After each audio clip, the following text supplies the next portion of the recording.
Alright guys, welcome to Beyond the Mat. It is Friday, so we're going to be reviewing Friday Night Smackdown tonight, but before we get to that, we got a lot of news that came in this week. A little bit of clickbait too. I'm here to point that out to you. As I get notifications from Ringside News and Sportskeeda basically all day long, and they advertise their news as potential spoilers, and it's all clickbait, man. We got news here, spoiler, potential events, because the arenas have posters with superstars on them that inevitably change.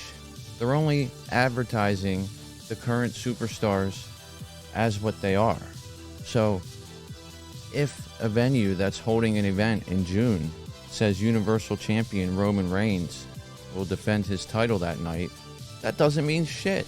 That just means that they know Roman Reigns is the Universal Champion now, and that, subject to change, that will be what their main event is. It doesn't mean necessarily that Roman Reigns is going to be anything when that show happens. Now, we all know he's not losing his title by June, but they say this with other things, with the tag titles and the women's champion.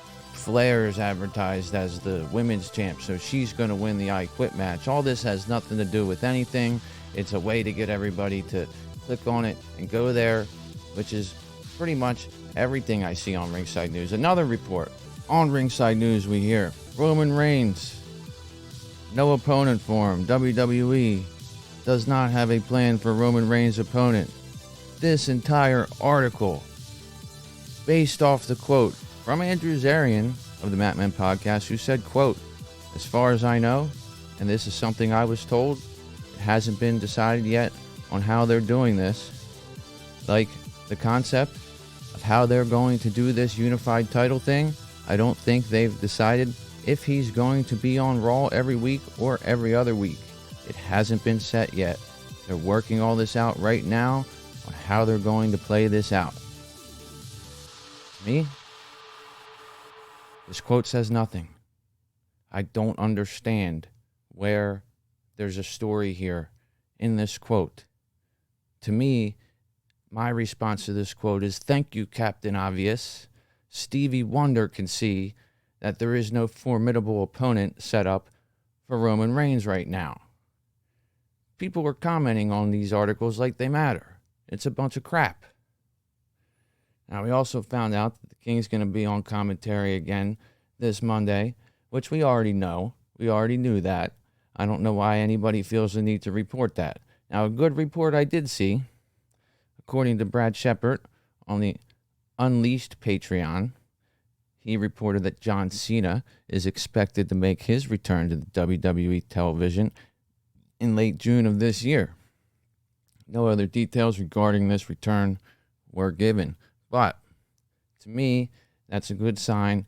John Cena is a formidable opponent for Reigns that he can work with while other baby faces are being built up to be fed to Reigns. So, I don't have a problem with John Cena there. Now, the other thing that everybody was talking about all week that I thought was real funny is the fact that on the show Young Rock, we saw Roman Reigns, a young 5-year-old Roman Reigns, talking to The Rock in the living room, saying to acknowledge him and that they should wrestle. And The Rock tells him, well, this match is only big enough for WrestleMania.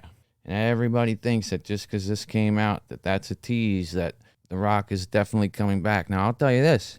The Rock is going to make an appearance back. He is on the way back. But this episode's got nothing to do with anything. This was filmed in the first week of December. Okay? It was written long before that. They did not plan this episode with any type of, let's leak this out to everybody and hint that The Rock, everybody knows that The Rock may or may not return to do something with Roman Reigns. And I'm here to tell you, and I've been here to tell you for the past month or so, that he's not going to come at WrestleMania 38 like he didn't. He's coming at Survivor Series to start building a program with Roman Reigns next WrestleMania in LA. Mark it down. Write an article about that. If you're going to write an article about somebody saying, oh, well, I just don't know what they're doing, and that's the substance and the backbone for an article, write an article on what I just said. okay? Because everybody wants to speculate about what The Rock's doing. I'm telling you right now, The Rock's coming back at Survivor Series. May be wrong about that, but that's what I believe. I've been sticking by that the whole time, and I'm not going to back down from that. So anyway, a lot of people have been making a big deal about the name changes that happen in WWE. I don't really like the name changes. The Butch, I'm scared to death of what they might do to Tommaso Ciampa. We got Kaiser rolls with a side of lettuce. Raquel Rodriguez instead of Gonzalez doesn't make any sense to me.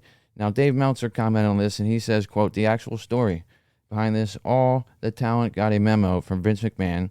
He decreed he doesn't want anyone new using their real names anymore, nor names they've used before on the indie scene. Walter became Gunther because Walter was both his real name and the name he used on the independent scene. Raquel Gonzalez kept Raquel, not her real name, but had to drop Gonzalez, which was her real name. Many thought Austin Theory dropped the Austin because of Steve Austin, but it's actually because his real name is Austin White.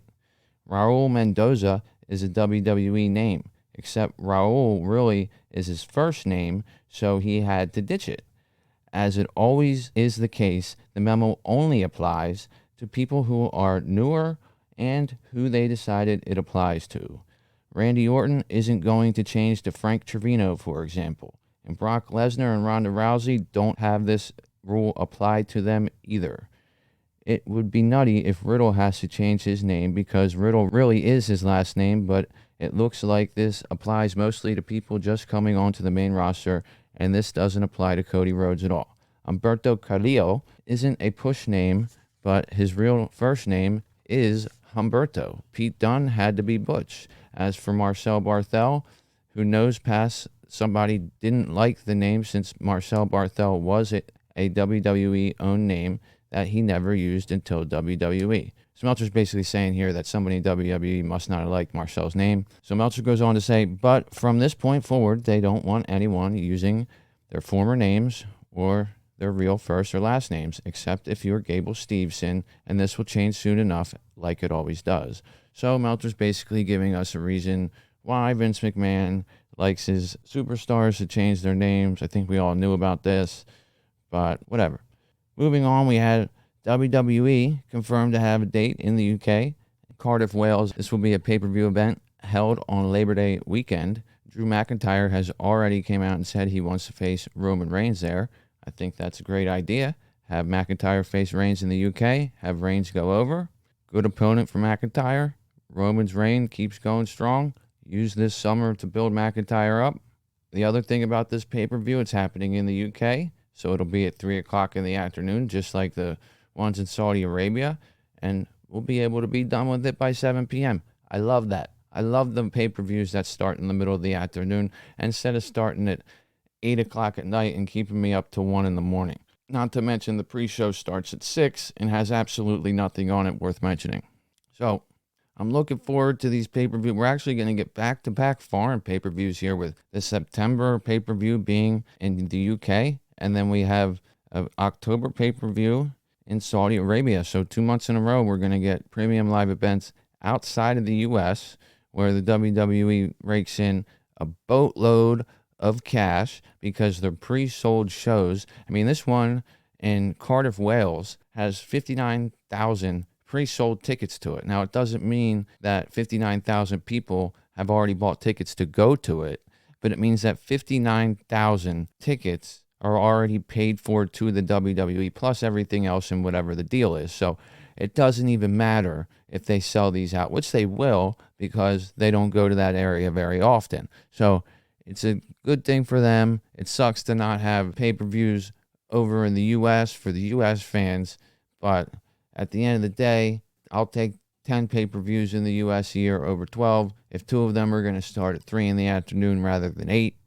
However, I don't like the idea of them throwing the Elimination Chamber or TLC or Hell in a Cell or any of the branded pay-per-views over there. If they want to do a normal pay-per-view with some good matches, fine. But I don't like to see the bigger pay-per-view. I don't want to see a SummerSlam over in the UK. Now, they did do that about 30 years ago. Haven't done it since. I think it's because WWE figures we're not going to send a big pay-per-view over there because we're going to get our money's worth regardless of what we put over there because they're prepaid shows. The fact that they did Elimination Chamber in Saudi Arabia would tell you different. Obviously, the Saudi Arabia is a huge deal that we all may not know the details of. There could be a WrestleMania that they plan for Saudi Arabia, which I think would be absolutely ridiculous, but not out of the realm of possibilities. So, moving on here, we got Friday Night Smackdown. We got Ricochet and Jinder Mahal for the IC title. We got Drew McIntyre on his way to that Cardiff Wales pay-per-view. He's got to heat himself up. Fighting Sami Zayn again, who was a scaredy cat last week and didn't even want to fight him. Ran away and got counted out from the fight. Almost as bad as a finish as we saw with the Damian Priest match, which was, to me, the worst finish I've ever seen. Didn't think they could top the terrible finish they had to the WrestleMania match between Styles and Edge, with Priest just standing there. But they managed to do it by shining a blue light on Priest and making him act like a vampire. RK Bro also on the show tonight to answer Usos, who invaded Raw on Monday, and a lot more. We'll get into all that. But before we even get into what happened tonight on SmackDown and the implications of it, I need to make this clear. Because, a lot of us are talking about, well, these guys from SmackDown are at Raw, and these guys from Raw are at SmackDown. I see this alert every SmackDown and Raw. The fact of the matter is the brand split for now, as we've known it, is basically over. And they've had this planned for months. Back in January, they rebranded all their house shows and they turned them into super shows where both brands are going to be there. So they're having all superstars travel together. It's no surprise to see Raw superstars on SmackDown or vice versa anymore. And right now, that's just the way it is. Hopefully they go back to something that reflects or resembles the brand split so that demonstrates they have a lot of talent, because right now they do not have enough talent across the roster to maintain two brands and two sets of titles, and they need to be able to do that over the long haul, and we'll see what happens. Now, we also found out this week that Lesnar is backed out of WrestleMania Backlash. I think we all knew that was going to happen. We haven't seen him on TV, so when the hell was he going to show up to do anything for Backlash? Now, Reigns was not at the show tonight at all. Roman Reigns wasn't in a dark match. He wasn't in a match prior to the show. He made no appearance. They had his locker room door labeled Roman Reigns, but he was not in the building tonight at all. And I'm wondering, do they even have an opponent at all? Is it even going to be Shinsuke Nakamura? Maybe it's nobody. Maybe they're banking on the fact that they have this I Quit match with Rousey and Flair and this tag unification match, which is a big deal, just the tag unification itself. But you got a top guy in Randy Orton in there. You got the most overact in RK Bro. You got another super overact in the Usos. And to be honest with you, a lot of people dog on the tag team wrestling in the WWE. Depth-wise, it isn't very good. But the top of the tag teams division overall in WWE, when you think Alpha Academy, Street Profits, RK Bro, Usos, Los Lotharios, whoever else they can throw, it's not that bad with those teams there. What the problem is that they don't have any more than those 5 or 6. The Viking Raiders give you nothing. The Dirty Dogs aren't even there anymore. Other tag teams have broken up. So they need to develop more guys to come up through tag teams. The other thing that this tag team unification thing will allow is for people like Orton and Riddle, should they lose their tag belts, to be built through this program and eventually pursue singles things, such as Orton going after Roman Reigns as a singles. I'd rather see that than him be the tag champion.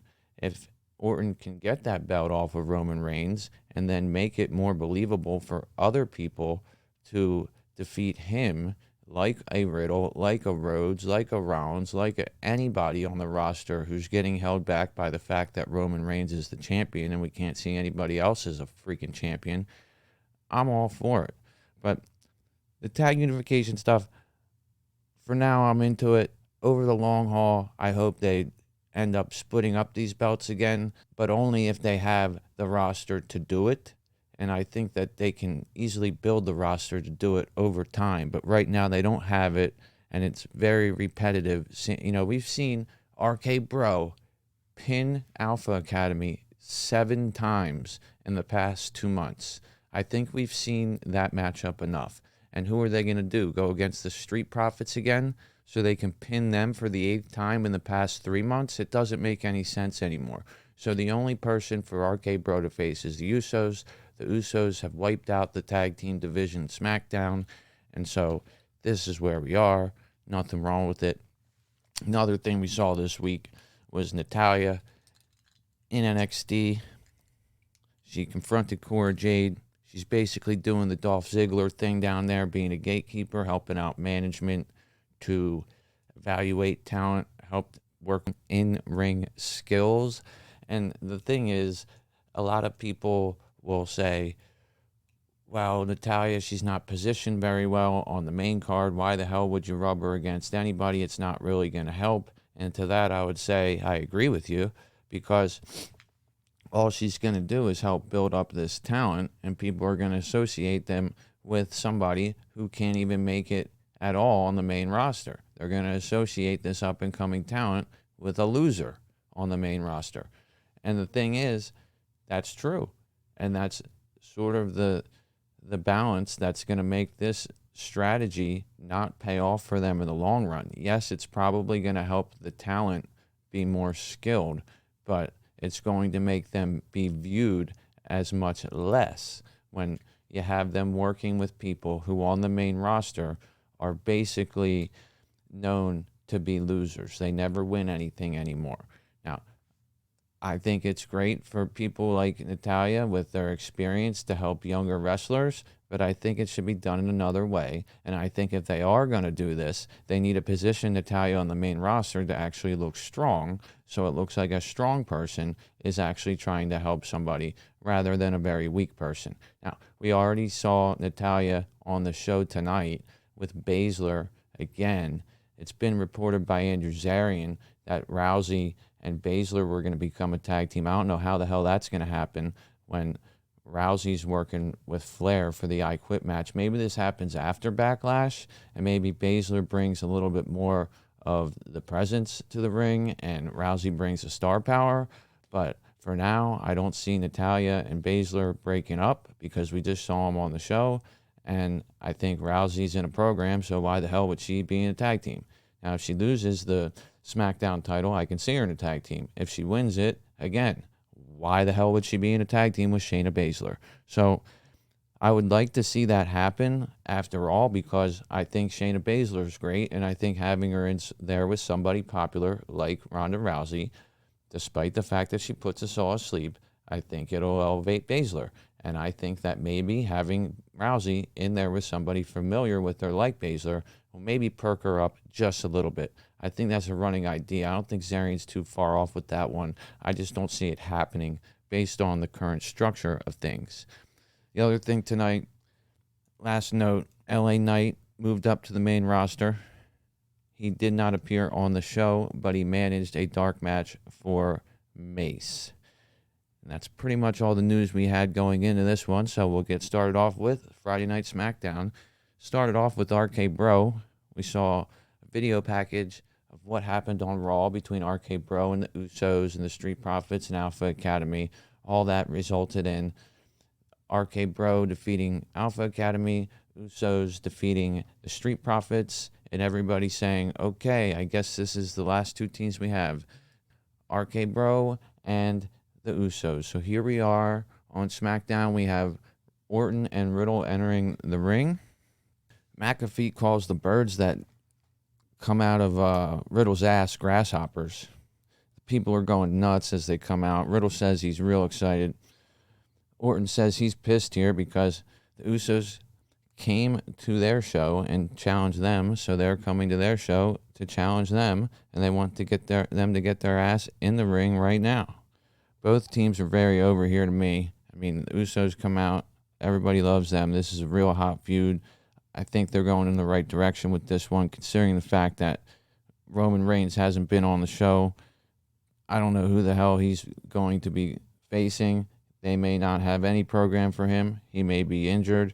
And right now, the best thing they have, and I'm as excited for this as I would be for Roman Reigns facing really anybody right now other than Cody Rhodes or Bobby Lashley or Drew McIntyre, which clearly isn't going to happen. So anyway, the Usos come out. They say RKO is behind enemy lines. They say they came to Raw, and now RK Bro is on SmackDown. So what's the answer? So Usos here are asking RK Bro what's the answer to their challenge for unification. They start rattling off their accolades, say they're 7-time tag champs, longest reigning tag champs. One goes low, one goes high. Basically tells Randy Orton, just leave the titles there in the ring, go back to Raw. Randy says he respects their family, but they're assholes. They're the little bitches that the big dog let off the leash. He says it's not their ring, it's his. He mocks all their records that they recited, and he reintroduces himself as the 3 most destructive letters in sports entertainment, RK Bro. Orton says we accept the challenge. Both teams hold up their belts and stare down each other, and the Usos get a cheap shot in as they leave the ring. Then we see Pierce backstage. He's waiting for the higher-ups to confirm the unification match. Riddle says he wants Jimmy now, so that sets up our main event, Jimmy versus Riddle, which was probably the best worked match of the night. Then we have Sasha Banks and Naomi backstage. Sasha Banks trying to tell Naomi how she can defeat Rhea Ripley. Then they are walked up on by Ripley and Liv Morgan. So Sasha Banks gets quiet and just tells Naomi she needs to be Naomi to win this match. So early on in the match, Ripley's in control. She overpowers Naomi into the corner. She blocks a power bomb. She then catches a charging Naomi for a body slam, hits a shoulder block. She's firmly in control until Naomi dodges a big boot, sends Rhea ringside, and hits a knee to the face. Then Rhea counters and runs Naomi into the ring post, goes to the top rope, but Naomi hits a heel kick to knock her down to the floor. Naomi then baseball slides, but Ripley dodges her and nails her with a lariat. We then go to a commercial. Ripley comes back, slows everything down with a chin lock, but Naomi fights out of that with a jawbreaker, then hits a big leg scissor kick, bulldogs Rhea Ripley into the corner turnbuckle, goes up to the top rope, hits a crossbody for a close near fall. Then Rhea comes back, but Naomi hits a basement drop kick, then a head scissor takeover for 2. Ripley powers out of a full Nelson slam attempt by Naomi. She hits a Northern Lights suplex for 2. Then Rhea goes to the top rope. Naomi fights Rhea out of the top rope. She missile drop kicks Rhea, goes for a pin, gets a close near fall there. Then Rhea Ripley tries to pick up Naomi. Naomi goes for an inside cradle. This is a really bad looking spot here, but the ref counts 2. I don't know if anybody's shoulders were down. Then we see Naomi go for a springboard knee, then hits a full Nelson power bomb on Ripley for 2. Ripley gets right up, hits her signature Riptide for the 1-2-3. Match is over. Ripley shows power. So this was a very well-worked match between the two of them. Good chemistry. Shows a little bit of momentum there for Liv and Rhea going into the tag title match. I don't see Liv and Ripley standing a chance in this match, but it shows that it'll be a decent match, especially after the sloppiness that Liv has showed in the ring with Naomi and Sasha the last couple weeks.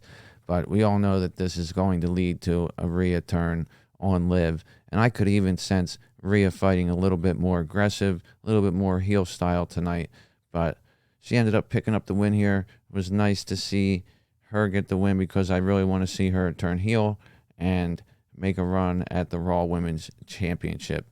So moving on from that, we have Madcap Moss. And I'll tell you what, leading up until last week, Happy Talk had to have been the one thing that I could not stand and that I would shit on every single fucking time it was on. It's the one thing where when it's on TV, I'm afraid that somebody's going to walk in and see me watching it.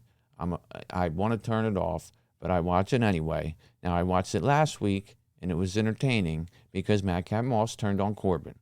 And it was great that the crowd was behind him and everything, and I was really happy about that. So anyway, we see Corbin backstage. He said Madcap's his lackey. He dropped the dead weight of Madcap, and he will be happy to see Moss fall on his face. So now we find out that Drew Gulak is trying out to be an interviewer. So he's interviewing Madcap Moss here, and I'll tell you what, I'm glad to see they found something for Gulak to do other than being the tutorial guy in WWE 2K22 and the first guy out of every battle royal. But anyway, he interviews Madcap. Madcap credits Corbin for bringing him to SmackDown, but he says the reason his jokes were terrible is because Corbin's the one who taught him how to tell jokes. He says if the Los Lotharios want to make him the laughingstock of SmackDown, just like Corbin said, then they can use their kiss cam on his ass. So Coles calls the Lotharios the Lethal Lovers as they come out. Look up Lethal Lovers on Google, and you will find out that the Lethal Lovers were the nickname of a group of serial killers in Michigan or Montana or something like that. I don't have it on the top of my head. And it's really inappropriate for them to be bringing up this on the air. They have 700 writers on their writing team, and they say lethal. You would think it has to get past a bunch of people before it makes the air. When it's what are these writers doing? What do they have? What do they do? Why are they there? They're supposed to check shit like this and make sure stupid shit doesn't make it on the air. And this is the third or fourth time they've been referred to as the Lethal Lovers, which is the nickname of a well-known serial killer. It's like calling a guy Mad Max and not realizing what Mad Max was. It's like calling somebody Charles Manson and not realizing who Charles Manson was. It's ridiculous. So anyway, we get in the match. All right, so this match starts out with Humberto in control. He's beating down Moss in the corner. Gets a little help from Angel. Then Madcap fights back. He dodges a couple lariats, shows some speed, hits a couple shoulder blocks. Eventually catches a mid-moonsault. Humberto slams him with a fallaway slam. Then hits the punchline for the 1-2-3. Quick match. Good work from Moss. Crowd was behind him. But again, no real story here, no investment in the match, but nice to see Madcap get the win. Charlotte Flair backstage, asking Adam Pearce who made the I Quit match official. Gulak then interrupts and asks Pearce how his interview went. Charlotte gets pissed and she says, how about you go in the ring and interview me?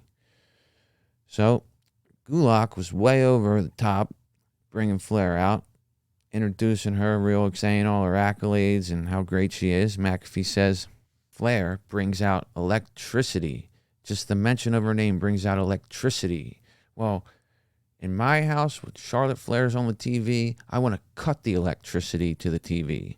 So anyway, Gulak starts out by saying to Charlotte, last week you were challenged and you declined the I Quit match and now it's official. Flair says, I didn't refuse the match. I was trying to protect Ronda from me. She then gets closer to Drew and says, wouldn't it be embarrassing if she said I quit after losing at WrestleMania? Gulak says he saw the WrestleMania match and saw Charlotte tap out. Flair says she was fixing her bra. The crowd starts getting involved here. Gulak says if the ref was looking, Ronda would be standing there as a champion. Flair then gets fired up. She says, I'm the champ. I didn't tap out. Then she starts wadding everything the crowd says because they're telling her she tapped out. Then she tells Gulak to get the hell out of the ring, chop blocks him from behind, puts him in the figure eight, and he starts tapping out and saying, I quit in the middle of the ring. This was goddamn embarrassing. I don't know who the hell wrote this segment and who did this, but this is fucking bullshit. All right? Does Charlotte Flair really need to get over by putting Drew Gulak in the figure eight in the middle of the ring on TV? I mean, Jesus Christ, who did Gulak piss off? They must really be upset with his work in 2K22 as a tutorial guy with his little bullhorn, because I don't understand why the hell Charlotte Flair needs to do this to him. This reminded me, honestly, of back in the day when Stone Cold turned heel and he started beating up Jim Ross and beating up Michael Cole to get heat. This is totally unnecessary. Austin didn't need to do that back then. Flair didn't need to do this shit now. It's fucking bullshit. Who writes this nonsense? I give credit where credit's due. The tag team stuff is good stuff. Some of the stories pay off, but this is fucking bullshit. They can't get Ronda Rousey to cut a decent promo, so they have Flair go out there and put Drew Gulak in a figure eight. Nobody gives a damn if you can put Drew Gulak in anything. Drew Gulak is a nobody. That's enough about Charlotte Flair. Like I said, I want to cut the electricity off when I see her on my screen. I should have done it for this one because I wouldn't have had to see that mess.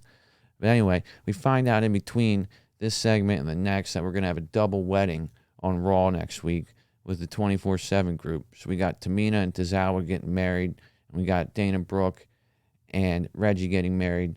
The officiant is going to be R-Truth. I see a bunch of shenanigans happening there. Not looking forward to that too much. We got the women's tag title also happening on Raw, and the tag unification match for Backlash was confirmed. We also saw a Gunther promo where Ludwig Kaiser, hold the mayo, tomatoes on the side, no pickles, says that Gunther's the model for the sport of pro wrestling.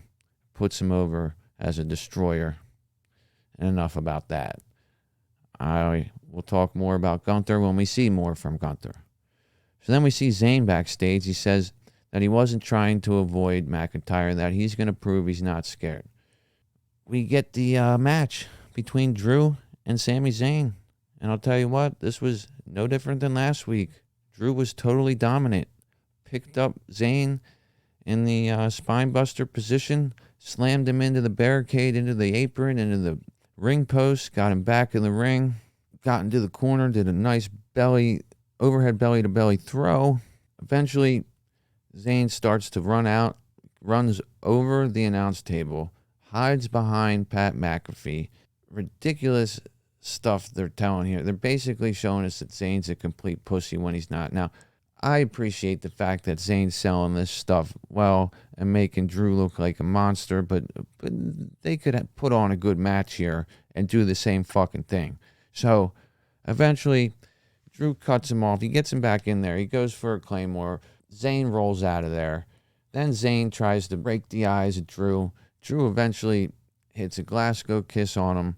He's going for another Claymore.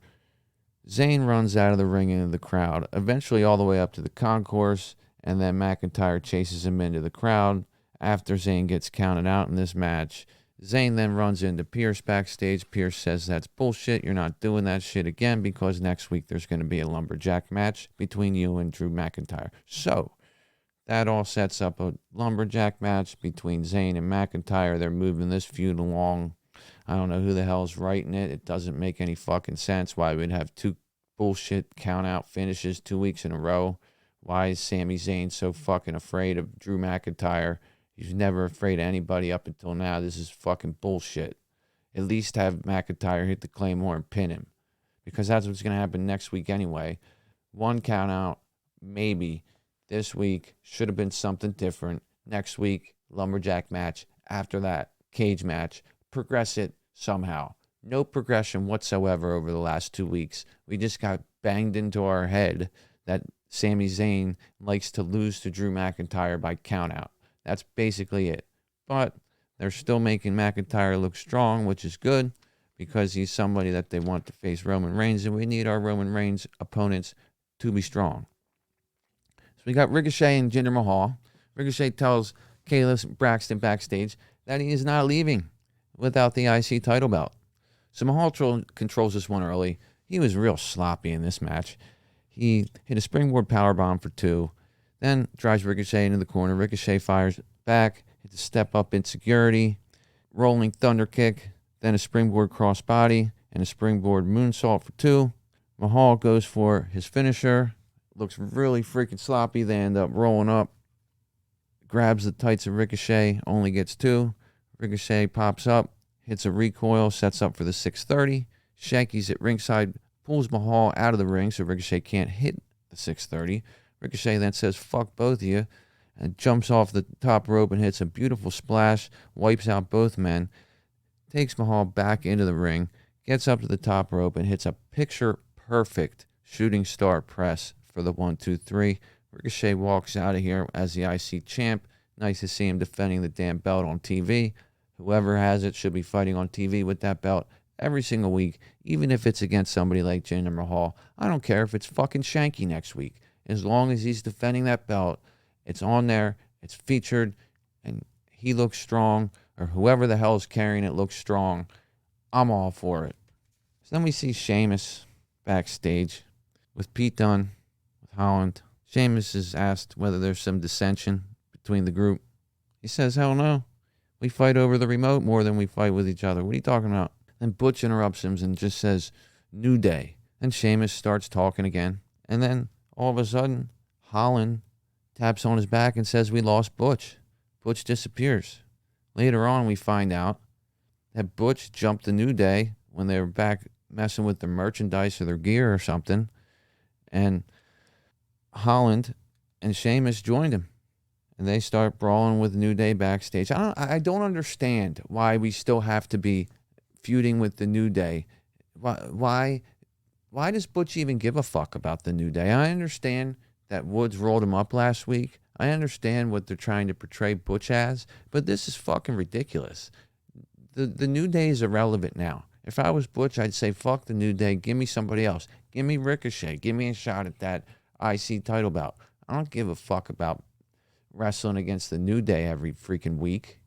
But evidently, Butch isn't happy about the fact that Woods rolled him up last week, and they're portraying him as somebody who needs to keep his anger in check, according to Sheamus. And I just think Butch could be doing better things now. I think that this New Day and Sheamus feud needs to end, and they need to find something else for both of these teams to do. And that's all there is to it, man. I mean, like I said, they got 700 or 800 writers. Can't they write something different? They got 700 or 800 writers that gave us a count-out finish 2 weeks in a row between the same two men. Where the fuck is the creativity? Next up, we get Chapter 2 of the Lacey Evans saga.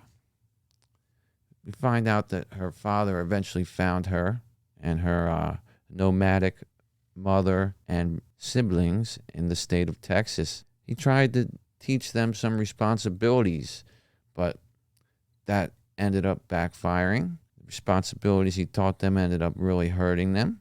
He'd flip out if his food was not hot at the dinner table. She says her father became a wanted man by the police.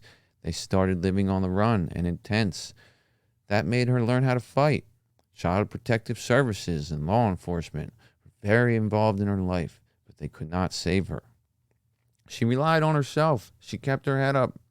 She wasn't handed anything. She's always kept it positive throughout all the years. She says there's nothing that any of the other superstars in the WWE can do to hurt her, but none of the things that she says that she is, a mother, a former Marine, all these things, doesn't make her better than the others. She basically ended the promo with the same shit she ended with last week. Again, banging home the idea that she had this troubled childhood. She had tears in her eyes in this one. That's great. Wonderful. Glad to see the character building with Lacey Evans. I'll reserve my judgment for whenever the hell she comes back to TV and actually wrestles somebody to see what they do with her. Good backstory. Let's see where it goes. So now we got the main event. Riddle versus Jimmy Uso, and a little precursor to what we're going to see in the tag unification match, which was made official tonight and will be on Backlash. And I thought this was a great match. RK Bro comes out.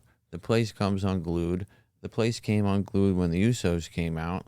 So obviously we have two very over acts competing here. I don't have a problem with this at all as the main focus going into WrestleMania Backlash, especially if our top guy is a little bit hurt. Let's just ignore that for a little bit and get through Backlash with everything else. So anyway, Riddle starts this one out hitting a belly-to-back slam on Jimmy, but then Jimmy blocks a real early RKO, rolls out of the ring. Riddle chases him around, and then he gets suckered into a lariat, then gets a couple mounted punches to the face, gets chopped into the corner, then swung in the other turnbuckle. Then Jimmy applies a chin lock in the middle of the ring. Riddle punches out of that, but then gets slammed to the ground. Now we're in the corner. Riddle reverses a throw across to the other corner, then hits a high running knee, hits a gut wrench suplex, tries for an apron knee, but Jimmy blocks it, then throws him into the steel steps, throws him into the barricade, and then nails him with a super kick, knocks him into the timekeeper's area for good measure. That sends us into a commercial break. Coming back from the break, we got Uso with another chin lock on Riddle. Riddle's fighting out of it, but Uso ends up hitting an enziguri on Riddle. Goes for the pin, only gets a 2 count. Riddle reverses a belly to back, flips over, hits a knee to the face, nails flying forearm in the corner, a pair of them, then a running knee. Then he misses a moonsault, but he actually hits a back senton. Then nails a fisherman suplex, another knee to the face, bro to sleep for a close near fall. Then he goes for a floating bro up top, but Jimmy gets his knees up. Then Jimmy hits a pop-up Samoan drop for a near fall. Long double down here. Jay and Orton start to brawl on the outside. Orton throws Jay onto the announce table. Jimmy goes up top, gets distracted by Orton and Jay. This allows Riddle to knock him down. He ends up hitting the pop-up RKO for the 1-2-3. Real exciting, really nice RKO spot at the end. This is going to be an exciting match between these two teams going into Backlash. I mean, I'd like to see Orton face the other Uso. Whatever they can do to get these two teams to interact is definitely something that's worth having on the show, especially when they don't have Roman on the show. But once we get to Raw, we got a lot of other stars to worry about. So this was definitely the match of the night. Good to have it in the main event spot. They're two very fucking popular acts. And honestly, I don't know where this is going to go. I don't see it being a thing where they're trying to break up, trying to get the belts off of Orton and Riddle so that Orton can feud with Roman. I don't think they know where the hell they're going. But wherever they're going, I think it's good. Now, I'll tell you this about where they're going. But a couple weeks ago, we were on the road to WrestleMania. We got off. We had a nice WrestleMania. Now, I'm on a road to I don't know where the hell we're going. I guess we're going to a tag unification match, but I don't know what the hell's happening with everything else. There's so many fucking things on the show that lead nowhere. We got Natalya back there with Baszler talking about a new girl fucking up the locker room, and then Raquel says to Natalya, "Nice to meet you." Is this supposed to foreshadow a match between Natalya and Raquel? Not a bad idea because Natalya's an experienced worker and everything, but what the fuck kind of first encounter is that? And we just saw Shinsuke Nakamura confront Roman Reigns and then get super kicked in the face and nothing fucking come of it. So I don't know where the hell that's going. Maybe they just put that on hold for a week. But one thing they won't put on hold for a week is Charlotte Flair. We have to deal with her every freaking week. But I'll tell you what, we all should be grateful that Ronda Rousey was not on this show. She didn't put us all to sleep at 8 o'clock. They were very smart in not putting her in the opening promo or anywhere on the show. The show automatically gains a point from me for that reason. Solid 3 out of 5 show. Not great by any means. Not terrible. Couple decent matches. The storytelling needs to get better here. It's ridiculous to have the same fucking match 2 weeks in a row between McIntyre and Zayn. I thought that something different was going to happen, so I actually watched it. It turns out I didn't even need to. Okay? The other thing is, I don't understand why we have to see Butch interact with the New Day anymore to further the story of who Butch is and who Fight Night is. They've already fucking blown it off at WrestleMania. This is not a heavy feud that needs to keep going. Nobody fucking cares about it. Literally nobody cares. I think the New Day is boring. I understand kids like them, but they're not entertaining. They're annoying. I think Fight Night is boring. I mean, I think they're better than New Day, but they're still fucking boring. I think this whole thing's boring. And it needs to end. They need to do something different with all the players in it. They have a weak tag team division. They have 2 guys in Fight Night who could be in a tag team. 2 of the 3. I don't care which ones. And they got New Day, who we've seen in tag team matches forever, who are totally fucking useless at this point. And I don't want to see that anymore. I'm tired of seeing that. I'm tired of seeing Charlotte Flair every fucking week. They need to figure something out with Roman Reigns, and that's all there is to it. Because they're not telling us shit. They're not telling us, is he injured or not? They're not telling us, does he have a match? I don't think they fucking know what he can do. They probably are waiting to get some kind of results, which they should have gotten by now, and waiting to see whether he can heal or not. But we need a fucking idea of whether our champion, he's holding hostage both championship belts from everybody else in the company, whether he can actually do anything. The one thing I always respected Roman Reigns for was that he paid his dues. He got booed out of the building for freaking 12 years, and now he's the man. And he goes around to every house show and performs. He's in dark matches every night. Now traveling to Raw. He's done it all for the company. But right now, I need to know what the hell's going on and what he's doing so I can care about this shit. I have to care about these matches. The reason why I don't give a crap about what Butch and the New Day does is because all they're doing is telling me that Butch is a troublemaker or whatever the hell they wanted me to think. And they're not telling me anything about the fucking New Day I care about. So why the hell would I care about the fake fight that they're going to have on TV? It doesn't make any fucking sense. The fight has to have a story behind it for me to care, to be invested in it, to want to see it. And that's all there is to it. With the tag titles, there's a story behind it. We got RK Bro and their story. We got the Usos and their story. The Bloodline story of wanting everything. That's a story. I can get invested in that. I don't want to see RK Bro lose, but I can't see the Usos losing. I'm fucking torn. Good job, WWE.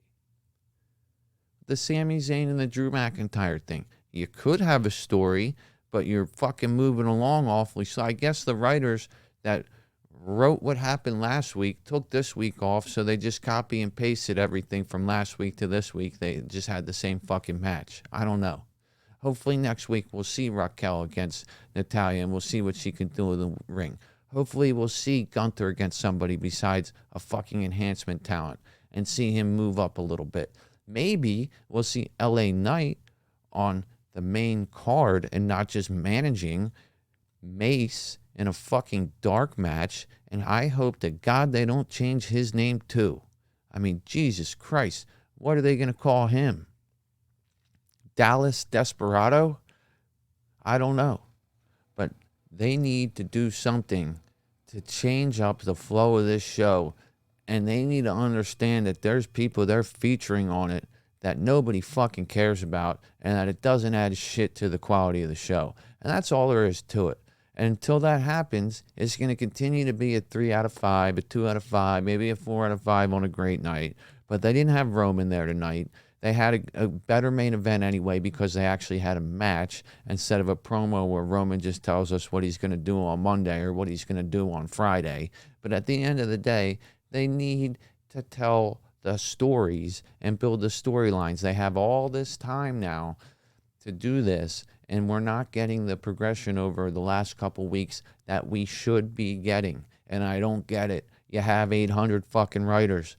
Why? Why do you have them if you're not going to use them? If you're not going to use the writers to write any fucking stories for these people besides the top guys? I mean, Lashley's in a storyline, but he's a top guy. Why are the other people not in stories worth giving a fuck about?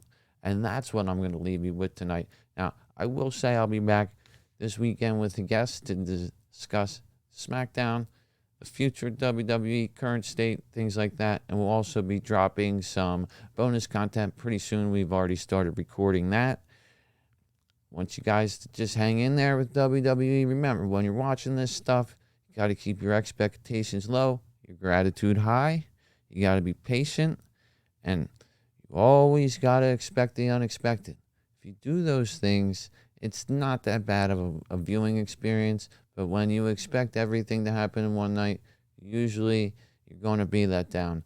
I don't expect everything to happen every night, but I expect there to be some substance, some story to it, And there's just too much stuff that seems like they're throwing shit at the wall and seeing what sticks. And they don't need to do that. They got talent there to do things in a better, more productive way, and we can all have a better product. And that's what I want. I'm sick of watching this shit and 50% of it being a waste of my time. I mean, Jesus Christ. I Quit match confirmed for Charlotte Flair last Saturday, and we had to see her come out, act like a bitch about it, and attack another bitch in Drew Gulak. I mean, Jesus Christ. And listen, I don't have a problem with Drew Gulak. I thought that was embarrassing. It's embarrassing for him. It's embarrassing that they felt that Charlotte needed to do that to get heat. How about Charlotte attack her opponent or attack another woman? Put Charlotte in a fucking match.